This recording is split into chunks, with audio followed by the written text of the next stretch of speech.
साथियों नमस्कार, मैं प्रमोद कुमार आप सभी का स्वागत करता हूं एक और नई वीडियो में। किसान दोस्तों, आप जो ये गन्ना बुवाई होते हुए देख पा रहे हो, ये गन्ना बुवाई बिना डीएपी, बिना एनपीके, बिना एसएसपी खाद डाले की जा रही है।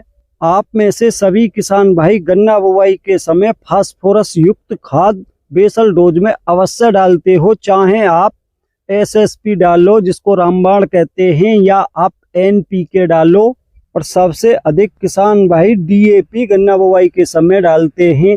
लेकिन किसान भाइयों, हमने बेसल डोज में ना एसएसपी डाली, ना एनपीके डाली, ना डीएपी डाली। वो क्यों नहीं डाली, उसका एक बहुत बड़ा कारण है, वो वीडियो में आपको मैं दिखाऊंगा। लेकिन जहां तक मेरा मानना है, गन्ना बुवाई के समय कोई भी खाद ऐसा अवश्य डालना चाहिए, बेसल डोज में एक खाद ऐसा अवश्य होना चाहिए जिसके अंदर फास्फोरस हो, क्योंकि शुरुआती अवस्था में जड़ विकास के लिए, सारे पौधे को ऊर्जा देने के लिए फास्फोरस होना बहुत ही आवश्यक है। लेकिन किसान भाइयों, इतना सब कुछ जानते हुए भी हमने बेसल डोज में इन खादों में से कोई भी खाद नहीं डाला। वो क्यों नहीं डाला, उसका सबसे मुख्य कारण ये है कि हमारे 2 एकड़ खेत में रॉकी भाई ने डेमो दिया है। उनका ये कहना है कि बिना डीएपी के भी मैं आपके 2 एकड़ खेत में 0238 गन्ना वैरायटी से 100+ का उत्पादन निकाल सकता हूं।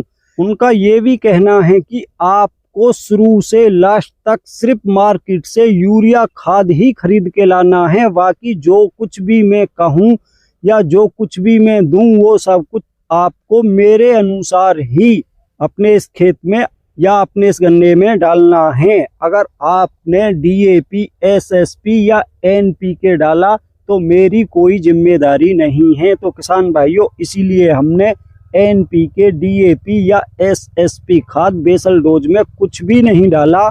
तो किसान भाइयों, अब देखना ये है कि रॉकी भाई की बातों में कितनी सच्चाई है। क्या रॉकी भाई के फॉर्मूले इतने दमदार हैं कि वो बिना फास्फोरस खाद डाले गन्ने का उत्पादन 100+ दिला सकते हैं या नहीं?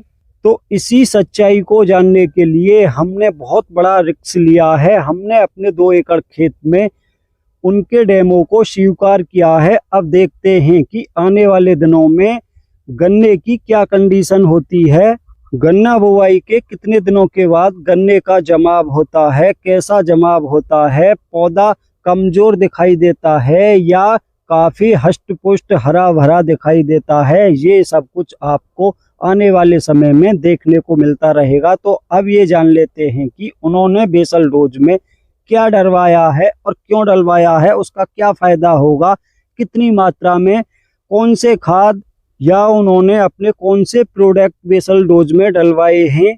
किसान भाइयों, मेरा हमेशा से यही उद्देश्य रहा है कि आपको अपने चैनल के माध्यम से सही जानकारी दी जाए। तो किसान भाइयों, देर ना करते हुए मैं अब आपको ये दिखाऊंगा कि बेसल डोज में उन्होंने क्या डलवाया है। तो किसान भाइयों, 2 एकड़ गन्ने की बुवाई के लिए 2 बैग यूरिया लिया है और उसी यूरिया में 2 बैग मिक्स किए हैं डबल टाइगर के, जो उनका खुद का प्रोडक्ट है।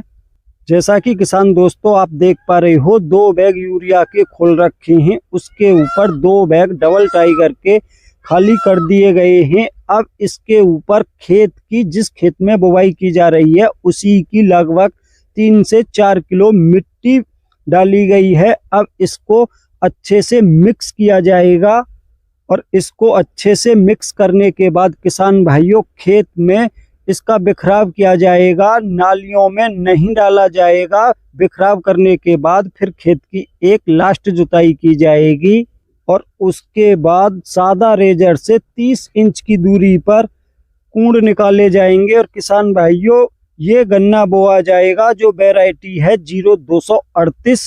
ये जो बीज आप देख पा रहे हो, इसको मीठे सोडे से ट्रीट किया गया है, वो भी आपको दिखाऊंगा।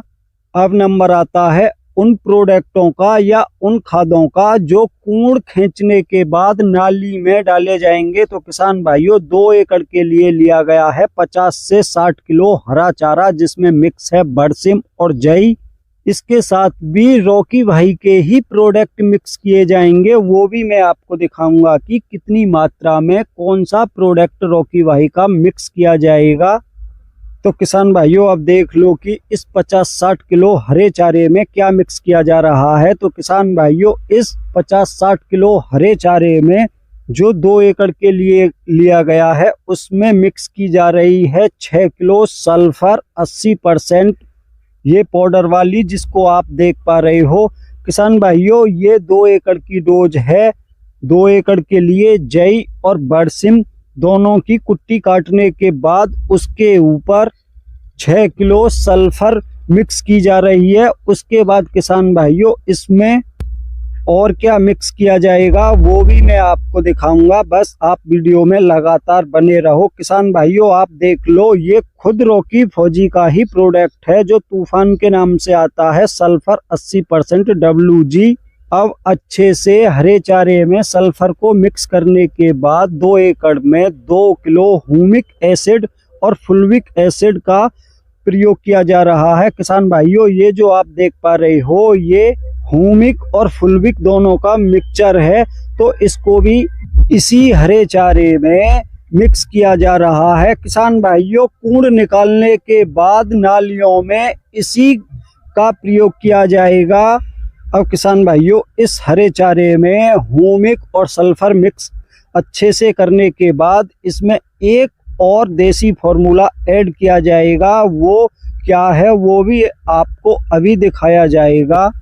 तो किसान भाइयों आप देख पा रहे हो इसी हरे चारे में अब शहद और मिक्स किया जा रहा है। शहद की मात्रा यहाँ पर 500 ग्राम रखी गई है जिसको काफ़ी देर से गर्म पानी में मिक्स किया जा रहा था।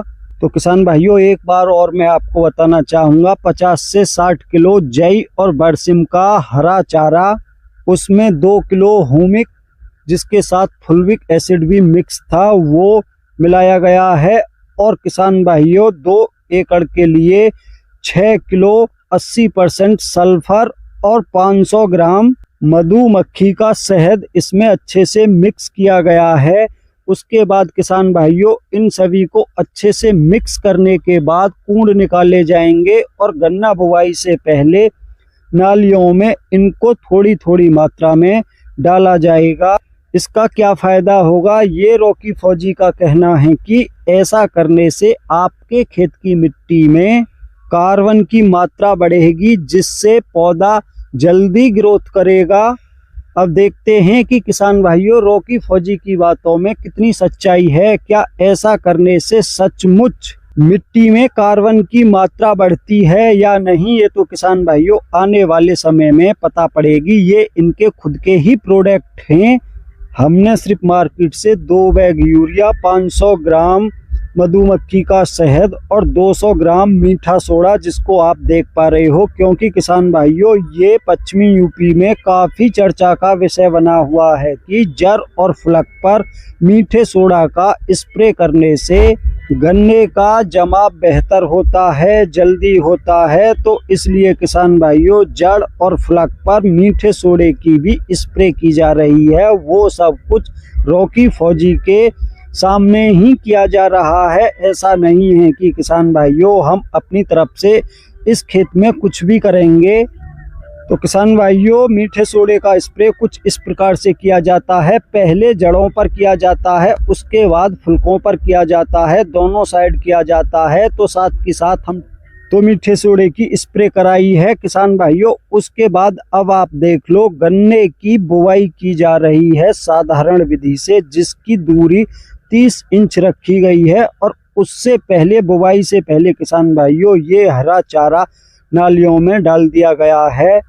और किसान भाइयों खेत की बुवाई होने के बाद हम अपने खेत में मेहड़ा लगा रहे हैं। किसान भाइयों हम मेहड़ा लंबा नहीं लगाते, हम तिरछा मेहड़ा लगाते हैं। ऐसा करने से बेहतर जर्मिनेशन होता है। तो किसान भाइयों अगर आप भी अपने खेतों में साधारण विधि से गन्ने की बुवाई करते हो तो आप भी तिरछा मेहड़ा ही लगाएं, ना कि लंबा, क्योंकि ऐसा करने से गन्ने के टुकड़ों के ऊपर बहुत कम मिट्टी आती है और वो मिट्टी बहुत फोकी होती है, भुरभुरी होती है। तो किसान भाइयों, जैसा कि आप देख पा रहे हो, अधिक मात्रा में मिट्टी नहीं है, लगभग 3 से 4 आंगुल ही मिट्टी गन्ने के टुकड़े के ऊपर है।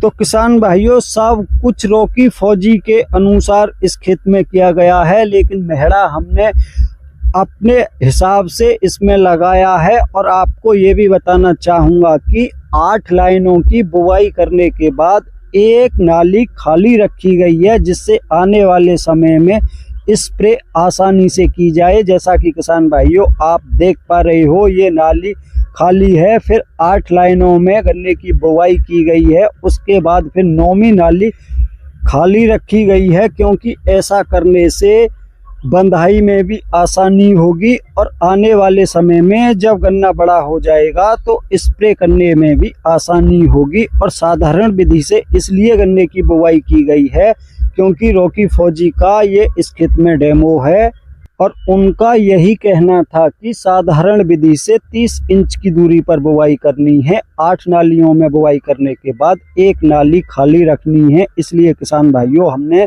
ऐसा ही किया है। अन्यथा किसान भाइयों, हम अपने खेतों में ट्रेंच विधि से गन्ने की बुवाई करते हैं, इसलिए हमने साधारण विधि गन्ने से बुवाई की है, जिससे आने वाले समय में रॉकी भाई को ये कहने का मौका ना मिले कि मैंने आपसे कहा था कि प्रमोद भाई आप साधारण विधि से गन्ने की बुवाई करो और आपने ट्रेंच विधि से गन्ने की बुवाई कर दी, इसलिए आपके खेत में गन्ने का उत्पादन सही नहीं निकला। इसलिए किसान भाइयों, उनके अनुसार ही हमने साधारण विधि से गन्ने की बुवाई की है।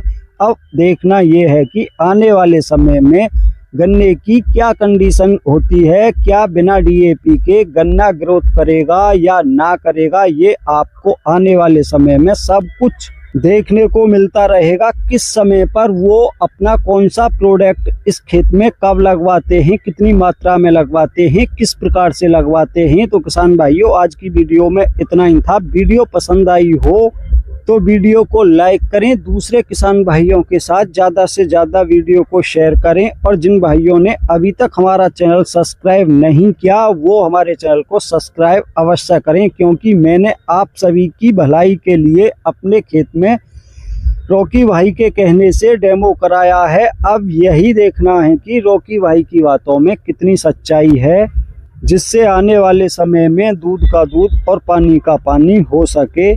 इसलिए किसान भाइयों, चैनल को सब्सक्राइब अवश्य करें और घंटी के बटन को ऑल पर सेलेक्ट कर लें, जिससे आने वाले समय में प्रत्येक वीडियो का नोटिफिकेशन आप तक पहुंच सके।